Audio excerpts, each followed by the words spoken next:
Kita tadi saya katakan kita berani koreksi diri. Saya sudah sampaikan kepada semua partai yang mau bergabung dalam koalisi saya terang-terangan saya katakan.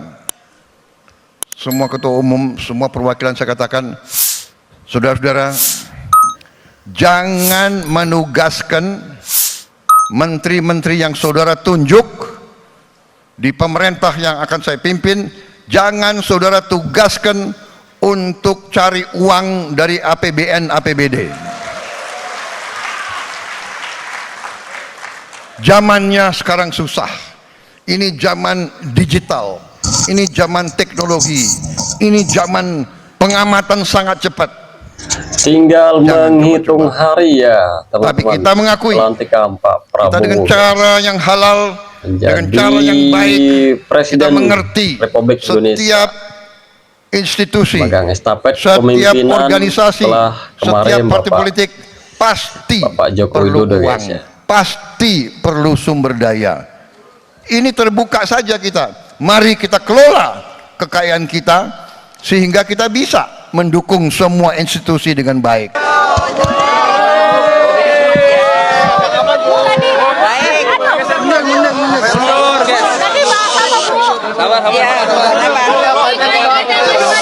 Enggak, saya baru dipanggil.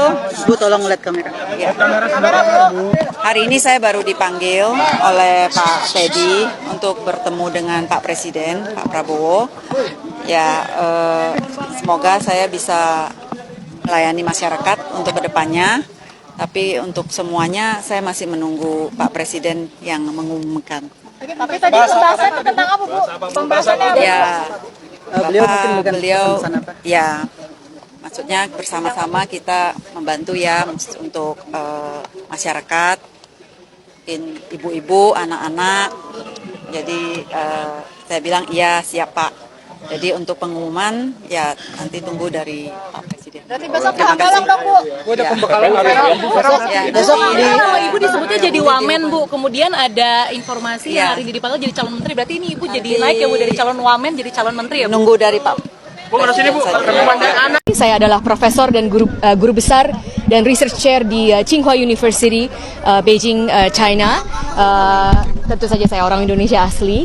Saya menyelesaikan gelar S1 dari Harvard University, gelar S2 dan S3 dari Northwestern University, dan saya sudah menjadi guru besar di Swarthmore College, itu nomor 3 universitas paling baik di Amerika Serikat, dan sekarang juga saya menjadi sebagai guru besar di Tsinghua University.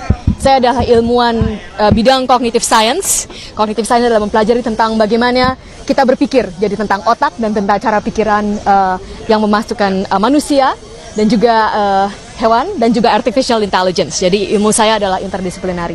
Prof. Stella ini diminta untuk ikut memikirkan terkait dengan program Pak Prabowo tentang makanan bergizi gratis. Baik. Tiba-tiba kok manggil Prof. Stella ini jauh dari China sekarang. Iya. Tsinghua. Iya. Ceritanya gimana, Prof, awalnya? Mungkin begini saja, saya kebetulan juga merangkap, saya sekarang adalah guru besar, full professor ya, di Tsinghua University, dan saya mempunyai research saya adalah tentang kognitif. Jadi kognitif itu adalah cara berpikir, apakah itu manusia, artificial intelligence, ataukah hewan. Dan lab saya adalah lab kognitif anak paling besar di seluruh China. Juga salah satu yang paling besar di seluruh Asia. Tetapi sebelum itu saya juga sudah menjadi profesor seumur hidup, namanya tenured associate professor di Amerika Serikat. Karena latar belakang itu saya kebetulan sekali sangat berterima kasih dan dihargai oleh Pak Menko Luhut Panjaitan yang meminta saya waktu kita pernah bertemu di Beijing, saya melihat dari ternyata program makan gratis ini sudah dilakukan di beberapa negara, termasuk di Amerika Serikat. Ada bukti bahwa penyediaan makan gratis di sekolah itu meningkatkan prestasi belajar anak-anak. Untuk usia? Nah, ini juga usianya itu yang sudah saya kumpulkan buktinya di Amerika Serikat itu dari SD ada juga bahkan sampai SMP. Saya langsung quote dari studinya Schwartz and Robert in 2020. Itu mereka meningkatkan hasil matematika sebanyak 5,9% standar deviasi. 5,9% standar deviasi. Berarti 5,9% ada standar deviasi kenaikan dari average sebelum diberikan makan. Ini Universal Free Meal in New York Middle School. Ini di matematika. Di bahasa sebanyak 8,3% standar deviasi. Ini untuk SMP. Nah, lumayan ya. Ya. Nah, ada lagi ini School Breakfast Program di USA in general. Ini berarti sarapan nih, program sarapan pagi. Yang tadi itu dua-duanya breakfast dan lunch karena itu universal premium. Ada lagi yang namanya School Breakfast Program. Ini juga di USA.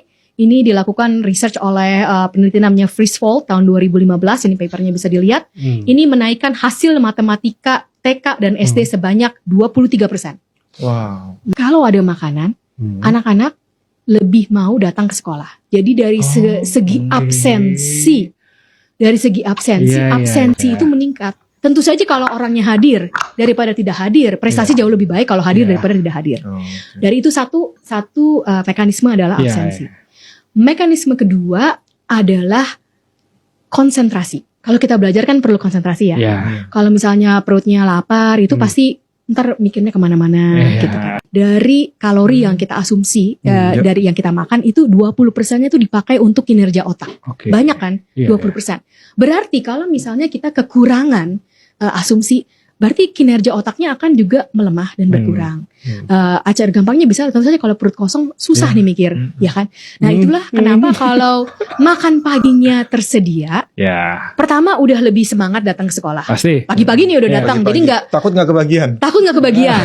Dan jadi pagi-pagi pelajaran matematikanya jam 8 udah makan pagi ya udah harus tetap di situ, nggak ketinggalan. Udah satu. Yang kedua, karena sudah makan.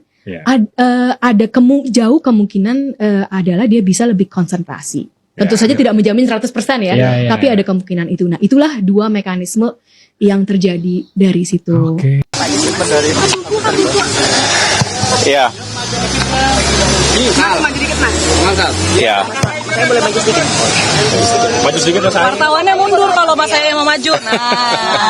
Mundur. Iya, jadi sore hari ini saya dan beberapa tokoh tadi saya lihat juga secara bergantian diundang ke kediaman Kertanegara dan secara langsung diterima atau kami menghadap Bapak Prabowo Subianto selaku Presiden terpilih. Dan seperti yang sudah beredar di media bahwa mulai hari ini merupakan sebuah fase yang penting di mana Pak Prabowo Subianto ingin secara langsung bertatap muka termasuk menyampaikan harapan dan penugasan-penugasan kepada sejumlah tokoh untuk membantu beliau di pemerintahan 5 tahun mendatang. Sehingga tadi saya tentunya juga bersyukur dan ini sebuah kehormatan untuk bisa menjadi salah satu bagian dari tim yang Bapak Prabowo akan bentuk yang mudah-mudahan menjadi super tim untuk bisa menjalankan tugas-tugas dan mewujudkan visi misi beliau sebagai presiden periode 2024-2029. Dan saya sendiri diminta untuk bisa membantu menjalankan peran yang strategis ke depan. Dan tentunya saya atas nama pribadi, keluarga dan keluarga besar Partai Demokrat mengucapkan terima kasih atas kepercayaan tersebut dan siap untuk menjalankan tugas-tugas yang akan diamanahkan ke depan. Perannya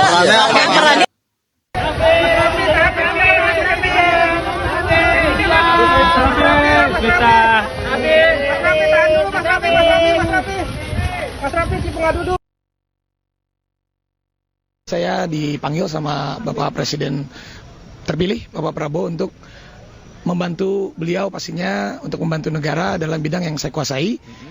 Pastinya kisaran karena saya pengusaha, generasi muda, kira-kira pekerja seni, dan juga kreatif, ya kurang lebih itulah. Tapi nanti selebihnya biar Bapak Presiden terpilih yang mengumumkannya. Terima kasih. Jadi belum tahu nih, A.